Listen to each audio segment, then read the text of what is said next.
না হয়, হামলা হলে আটকানোর দায়িত্ব কার? কেন্দ্র সরকারের। কারণ কাশ্মীরের নিজস্ব যে পুলিশ আছে, পুলিশের ক্ষমতা তার হাতে নাই। 355 সম্ভবত আর্টিকেল 355 অনুযায়ী এটা কেন্দ্র সরকারের স্বরাষ্ট্র দপ্তর এটাকে কন্ট্রোল করে। পুলিশিং পাওয়ারটা স্টেটের হাতে থাকে না, সেন্ট্রালের হাতে থাকে। যে কাশ্মীরে প্রতি 5 মিটার 10 মিটার ছাড়া ছাড়া সেন্ট্রাল ফোর্স থাকে, সেই কাশ্মীরে কিভাবে প্রায় 2 ঘন্টা ধরে এই হত্যাযজ্ঞ চালাতে সক্ষম হলো বর্বরোচিত জঙ্গিরা, এই বর্বরোচিত হামলা চালালো জঙ্গিরা, এটা কটা প্রশ্ন থেকে যাচ্ছে। আমরা প্রতিবাদ জানিয়েছি, কিন্তু সাথে সাথে দায়িত্বশীল রাজনৈতিক দল হিসাবে কটা প্রশ্ন তো আমাকে করতেই হবে, যার জবাব শুভেন্দু অধিকারীকে দিতে হবে, যার জবাব অমিত শাহকে দিতে হবে, যার জবাব মোদিজিকে দিতে হবে, যার জবাব ভারত সরকারকে দিতে হবে।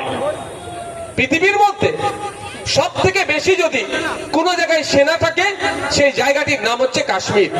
কাশ্মীরে আমরা অনেকে ঘুরতে গিয়েছি, বাচ্চাদের হাতে খেলনা বন্দুক যদি কেউ নিয়ে যায়, সেটাও নিয়ে যেতে দেয় না, কেড়ে রেখে দেয়। সেখানে কিভাবে আসলো করে 25-26 জনকে খুন করে আবার গায়েব হয়ে গেল, এটা তো বিশ্বাস করা যাচ্ছে না। নিশ্চিতভাবে ডাল মে কুছ কালা হে। তাদের আসার সহযোগিতা কে করলো? যে কাশ্মীরে ওই যেখানে ঘটনা ঘটেছে ওখান থেকে পাকিস্তান বর্ডার 300 কিলোমিটার প্রায়, তাহলে 300 কিলোমিটার দূর থেকে আসলো বড় বন্দুক নিয়ে। আমার হিন্দু ভাই, হ্যাঁ হিন্দু ভাইকে ধর্ম দেখে মেরেছে ভাই, এটা কোনো অস্বীকার করার জায়গা নয়, সত্যটা স্বীকার করতে হবে। কিন্তু আসলো হিন্দু ভাইদের ধর্ম জিজ্ঞাসা করলো, গুলি করলো, আবার হয়ে গেল। সেই মালগুলো কোথায়? সেই সমস্ত বিরোধী, সমাজ বিরোধী, শুধু কাশ্মীরের মানুষের দুশ্মন নয়, ভারতবর্ষের প্রতিটা মানুষের তারা দুশ্মন, ওই ভারতবর্ষের তারা শত্রু। তারা কোথায় গেল খুঁজে বার করতে হবে না? কিন্তু তা নিয়ে প্রশ্ন হচ্ছে না। শুভেন্দু বাবু কদিন খুব চিৎকার করছিল যে কাশ্মীরের 26 জন হিন্দুকে মেরেছে, এর জবাব আমাদের নিতে হবে। অবশ্যই কাশ্মীরের কেন 26 জন হিন্দুকে খুন করলে এর জবাব তো শুভেন্দু দিতে হবে। উনি প্রথম দিকে খুব চিৎকার করছিলেন, তারপর থেকে আমরা বলতে লাগলাম, যেই মোদিজি হিন্দু খাতরে মে বলে হিন্দুদের ভোট, হিন্দুদেরকে ভোট চাই, হিন্দুরা আমাকে ভোট দাও, আমি হিন্দুদেরকে বাঁচাবো বলে ক্ষমতায় আসলো, সেই বিজেপির আমলে কিভাবে ভারতবর্ষের ইতিহাসে এই প্রথম, কারণ ইতিপূর্বে শিখ হওয়ার জন্য, ধর্মে শিখ হতে হয়েছে, ধর্মে মুসলমান হওয়ার জন্য খুন হতে হয়েছে, আদিবাসী হওয়ার জন্য খুন হতে হয়েছে, খ্রিস্টান হওয়ার জন্য খুন হতে হয়েছে, দলিত হওয়ার জন্য খুন হতে হয়েছে। কিন্তু এই ধরনের জঙ্গি এসে তুমি হিন্দু কি মুসলমান বেঁচে খুন করার ভারতবর্ষের ইতিহাসে ছিল না। প্রথমে ভারতবর্ষের ইতিহাসে এটাই হলো যে বিজেপির আমলে, যে বিজেপি হিন্দুকে সুরক্ষা দেবে বলে আসলো, সেই বিজেপির আমলে কেন 26টা নিরীহ হিন্দু ভাইকে খুন হতে হলো, এর জবাব আমরা সকলে মিলে সর্বপ্রথম শুভেন্দু অধিকারীর কাছে চাইছি, তারপরে পরেই বিজেপির নেতৃত্বদের কাছে চাইছি, ভারত সরকারকে বলছি উত্তর আপনাকে দিতে হবে। ভাই উনি বলেছিলেন হিন্দুকে বাঁচাবো, আমাকে ক্ষমতা নিয়ে আসো। অনেক হিন্দু ভাই ভোট দিয়ে ক্ষমতা নিয়ে এসছে, হিন্দু বাঁচলো না মরলো ভাই? বলুন, কাদের আমলে মরেছে? বিজেপির আমলে। যে বিজেপি বলেছে হিন্দু বিপদে আছে, আমাকে ভোট দাও, আমি হিন্দুকে বিপদ মুক্ত করব, তাহলে ফেলিওর হয়েছে তো। যখনই এটা বলা শুরু করেছি, শুভেন্দু অধিকারী ওটা বলা বন্ধ করে দিয়েছে যে হিন্দুকে কেন মারা হলো জবাব দাও। প্রশ্ন তো আমরা তুলবো, আমার প্রতিবেশী ভাইকে কেন খুন করলো, এর জবাব অপদার্থ সরকারকে দিতে হবে। কেন অপদার্থ সরকারের দায়িত্ব ছিল আটকানোর? যেভাবে আমরা প্রশ্ন তুলছি, এই আপনার এই মহেশতলা থেকে শুরু করে মুর্শিদাবাদের সাম্প্রদায়িক যে হিংসার ঘটনা ঘটলো, এর সম্পূর্ণ দায়ভার রাজ্য সরকারকে নিতে হবে। কারণ এই ধরনের না ঘটনা ঘটে, তার জন্যই তো পুলিশ প্রশাসন। তাহলে পুলিশ প্রশাসন নাকে তেল দিয়ে কি ঘুমাচ্ছিল? একটা দাঙ্গার মতো পরিস্থিতি হয়ে গেল কিভাবে? ঠিক যেভাবে আমরা মহেশতলার ঘটনার জবাবদিহি করছি রাজ্য প্রশাসনকে, যা জানতে চাইছি মমতা ব্যানার্জির কাছে চাইছি, ঠিক একই ভাবে আমরা দেশের প্রধানমন্ত্রীকে প্রশ্ন করছি, জানতে চাইছি, উত্তর দিতে হবে কিভাবে কাশ্মীরের পেহেলগাঁওতে ওই ধরনের অ্যাটাক হলো। আপনারা জানেন যে আপনার সমীর গুহ নামে একজন, আমাদের পশ্চিমবাংলার 3 জন করেছিল। তার মধ্যে আমি একজনের বাড়ি গিয়েছিলাম, তার কাছে গিয়ে তার ফ্যামিলির সাথে কথা বলেছি। কথা বলে জানতে পারলাম প্রায় 2 ঘন্টা পরে ফোর্স এসেছে তাদেরকে উদ্ধার করতে। তাহলে 2 ঘন্টা পরে ওখানে ফোর্স কেন আসলো? যে কাশ্মীরে 5 মিটার 10 মিটার ছাড়া ছাড়া ফোর্স থাকে, 2 ঘন্টা টাইম লাগলো কেন? হয় আমাদের ফোর্সের কাছে খবর যায়নি, আর নালে আমাদের ফোর্সকে আসতে দেয়নি, আটকে দিয়েছে। তাহলে এটা খুঁজে বার করতে হবে, তদন্ত করতে হবে কে আমাদের ফোর্সকে আটকালো। তদন্ত হবে কাশ্মীরের বর্ডার থেকে 300 কিলোমিটার দূরে কিভাবে ওই জঙ্গিগুলো আসলো, গাদ্দার কারা, কোন গাদ্দারদের সহযোগিতা নিয়ে ওরা ওই বর্ডার পার করে ভারতবর্ষের জমিনে 300 কিলোমিটার ঢুকে আমার 26টা নিরীহ নাগরিককে খুন করে আবার গায়েব হয়ে গেল। ওই গাদ্দার গুলোকে খুঁজে বার করতে হবে না? আমরা এই মঞ্চ থেকে আওয়াজ তুলছি ভারত সরকারের কাছে, ওই সমস্ত গাদ্দার গুলোকে খুঁজে বার করতে হবে, যাদের গাদ্দারির জন্য নিরীহ নাগরিককে তাদেরকে 6 মাসের মধ্যে খুঁজে বার করে বিচার করে প্রয়োজনে ফাঁসিতে টাঙাতে হবে। ভারতবর্ষের মানুষের এটা দাবি করছে। সাথে সাথে ওই সমস্ত জঙ্গিগুলো কোথায় গেল? যারা আসলো ধর্ম দেখে গুলি করলো, খুন করলো, আবার গায়েব হয়ে গেল। তারা যদি পাকিস্তানে যায়, আফগানিস্তানে যায়, বাংলাদেশে যায়, বা এখন ভক্তদের বড় দাদু হয়ে গেছে কে জানেন তো? কে? ট্রাম্প দাদু। ডোনাল্ড ট্রাম্প হচ্ছে ভক্তদের দাদু। ওই দাদুর কোলে উঠে বসে থাকলে ওকে খুঁজে বার করতে হবে। পৃথিবীর যে প্রান্তেই থাকুক না কেন ওই পরবর্তীকে খুঁজে বার করতে হবে, তাদেরকে ভারতবর্ষে নিয়ে আইনে বিচার করে 6 মাসের মধ্যে ওদেরকে শাস্তির ব্যবস্থা করতে হবে। ওই শাস্তি যাবজ্জীবন নয়, ফাঁসিতে টাঙাতে হবে। কারণ যাবজ্জীবন হলে ও ভাত ডাল যাই খাবে, আমাদের ট্যাক্সের টাকা সে অন্ন ধ্বংস করবে। ওকে ফাঁসিতে টাঙাতে হবে। সহমত তো নাকি ভাই? সহমত তো নাকি? কিন্তু এটা বিজেপি কেন বলছে না? বিজেপি এই আমার 26টা ভাইয়ের লাশকে নিয়ে ওরা রাজনীতি করার চেষ্টা করছে। প্রথম ওরা অপদার্থ, ওরা ব্যর্থতার জন্যই আমার দেশের নাগরিককে খুন হতে হলো। আর এই ব্যর্থতাকে ওরা মানতে হবে। ওদেরকে একটা ওদের ট্যালেন্ট আছে বিজেপির, ওদের প্রত্যেকটা ব্যর্থতাকে ওরা এমন ভাবে মার্কেটিং করে ওটা ওদের ভোটের ক্ষেত্রে লাভ করিয়ে দেয়। ব্যর্থ হলো ওদের ফোর্স, মানে সেন্ট্রাল ফোর্স আটকাতে পারেনি, কিন্তু ওটাকে নিয়ে এমন ভাবে মার্কেটিং করছে ভোটে ওরা প্রভাব ফেলবে। ঠিক 2019 সালে পুলওয়ামাতে অ্যাটাক হয়েছিল, মনে আছে আপনাদের? মনে আছে? তখনও হই হই করেছিল। 6 বছর হতে চলছে, এখনো পর্যন্ত তদন্ত শেষ হয়নি। মানে কি?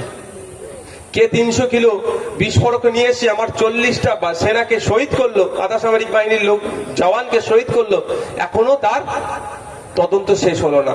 এটা তদন্ত কবে শেষ হবে বলতে পারছি না, কিন্তু আমাদেরকে আওয়াজ তুলে যেতে হবে, প্রশ্ন করতে হবে যে তুমি বলেছিলে হিন্দুকে বাঁচাবো বলে ক্ষমতায় আসলে, আর হিন্দুরাই তোমার আমলে আক্রান্ত কেন? এর জবাব তোমাকেই দিতে হবে, কারণ তুমি হিন্দুকে বাঁচাবার কথা বলেছিল।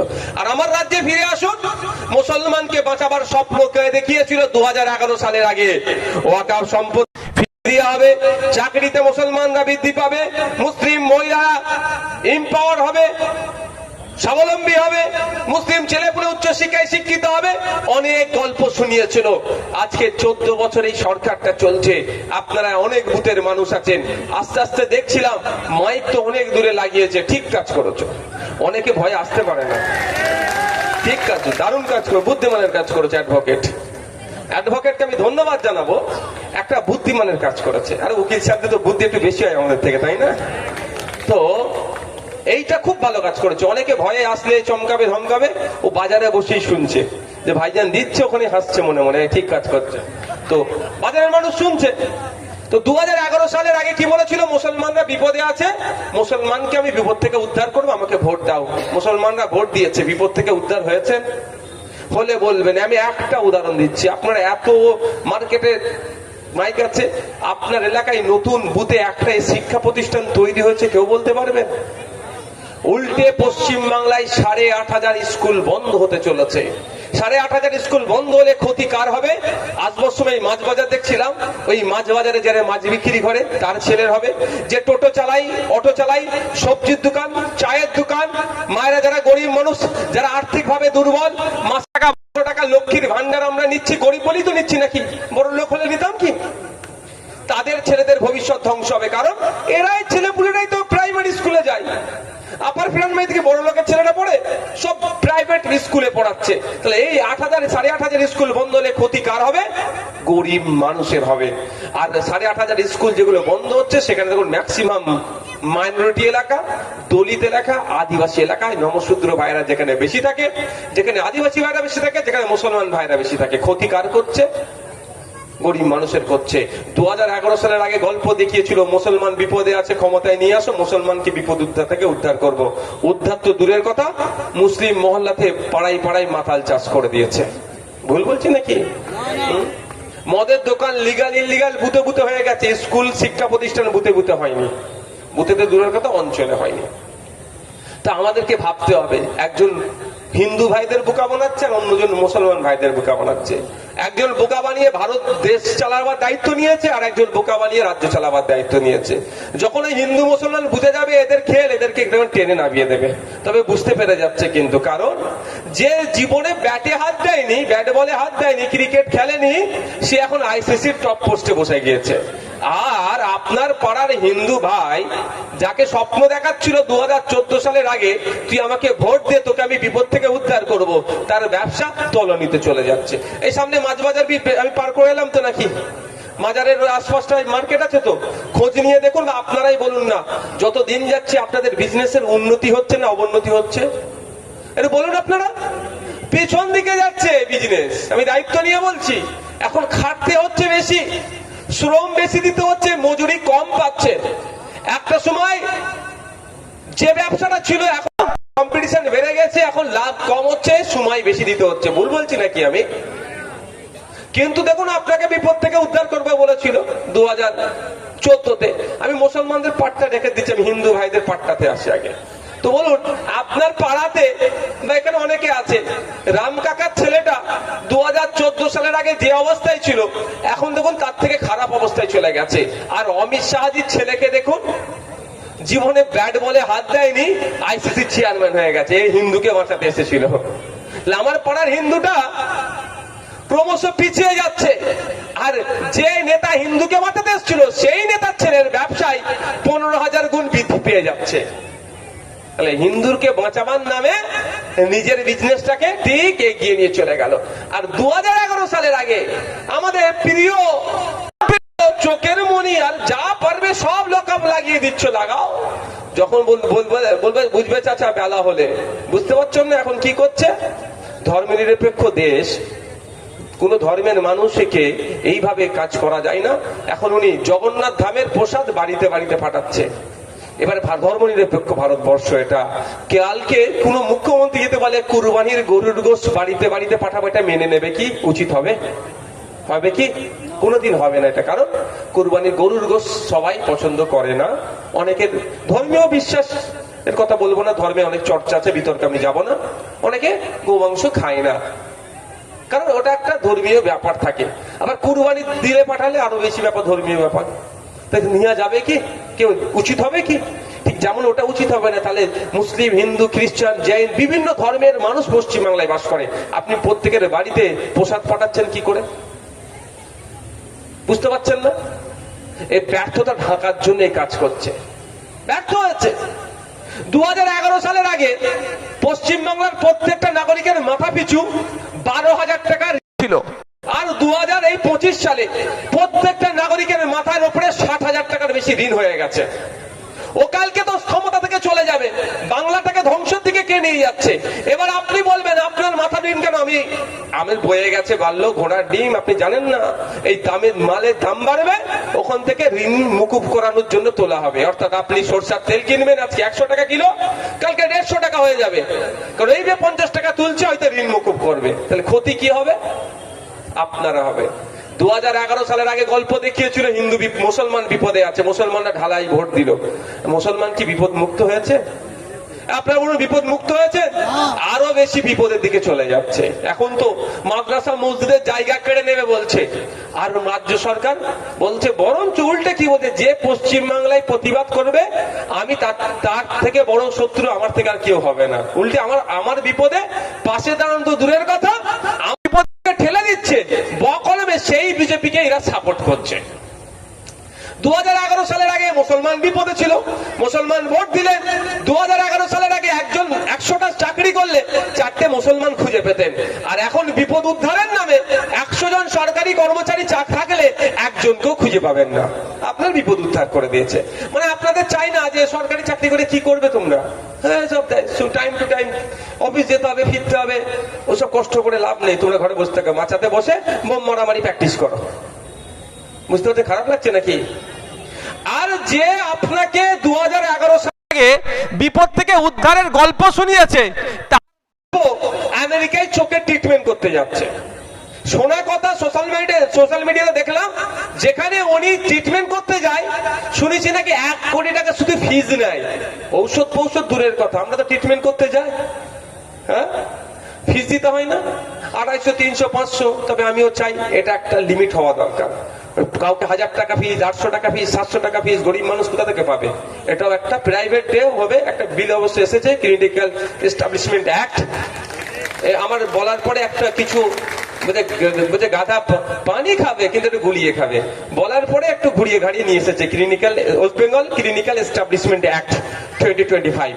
কিছু পরিবর্তন হয়েছে, তা ওর মধ্যে অনেক ঘাপলা আছে, আগামীতে হবে।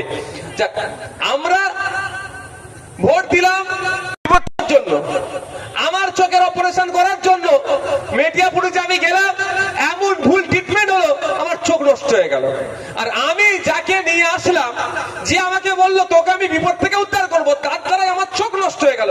আর তার ভাইপোর চোখের প্রবলেম হয়েছে, আমেরিকাতে গিয়েছে, শুধু ফিস হচ্ছে 1 কোটি টাকা ঔষধ ছাড়া। তারপরে লাভ কার হলো? ভাইপোর হলো। লাভ কার হলো?